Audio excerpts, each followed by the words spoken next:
New জার্সির মরিসটাউনে অবতরণ করেছে বিশেষ এক চার্টার বিমান। যাত্রী ১২০টিরও বেশি বিড়াল এবং কুকুর। লুইজিয়ানা ও আলবামার উপচে পড়া আশ্রয়কেন্দ্র থেকে দ্বিতীয় জীবনের জন্য প্রাণীগুলোকে নিয়ে আসা হয়েছে নতুন পরিবারের সন্ধানে। বিস্তারিত নাইম আহমেদের ডেস্ক রিপোর্টে। ওয়ালটন এখন দেশের সীমানা পেরিয়ে পৌঁছে গিয়েছে ৫০টিরও বেশি দেশে। ওয়ালটন, ঘরে ঘরে বিশ্বজুড়ে। বিমান যাত্রাটি ছিল গ্রেটার গুড চ্যারিটিজ এবং এনবিসি ইউনিভার্সাল লোকালের যৌথ উদ্যোগে পরিচালিত একটি জীবন রক্ষাকারী অভিযানের অংশ। ১১তম বার্ষিক ক্লিয়ার দ্য শেল্টার্স ক্যাম্পেইনের অধীনে এই উদ্যোগটি নেওয়া হয়। লুইজিয়ানা এবং আলাবামার আশ্রয় কেন্দ্রগুলোতে প্রাণীর সংখ্যা বেড়ে যাওয়ায় তাদের নিউ জার্সি এবং নিউ হ্যাম্পশায়ারের আশ্রয় কেন্দ্রগুলোতে স্থানান্তর করা হয়েছে।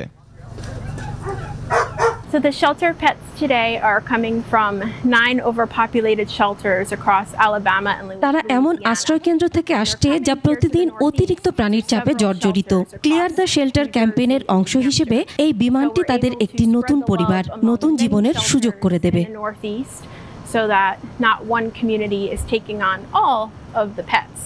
প্রাণীগুলোকে নিউ জার্সির মেডিসনে সেন্ট হোবার্টস অ্যানিমেল ওয়েলফেয়ার সেন্টারের মতো সুসজ্জিত আশ্রয় কেন্দ্রগুলোতে উষ্ণ অভ্যর্থনা জানানো হয়। তাদের দেয়া হয়েছে খাবার, খেলার জন্য কম্বল ও খেলনা।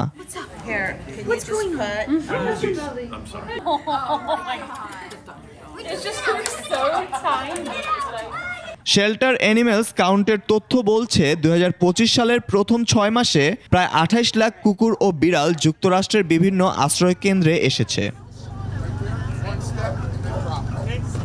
এই উদ্যোগটি একই সাথে যুক্তরাষ্ট্রে আশ্রয় কেন্দ্রগুলোতে অতিরিক্ত ভিড় এবং আর্থিক সমস্যার কারণে পোষা প্রাণী ছেড়ে দেওয়ার ক্রমবর্ধমান সমস্যাটি তুলে ধরেছে।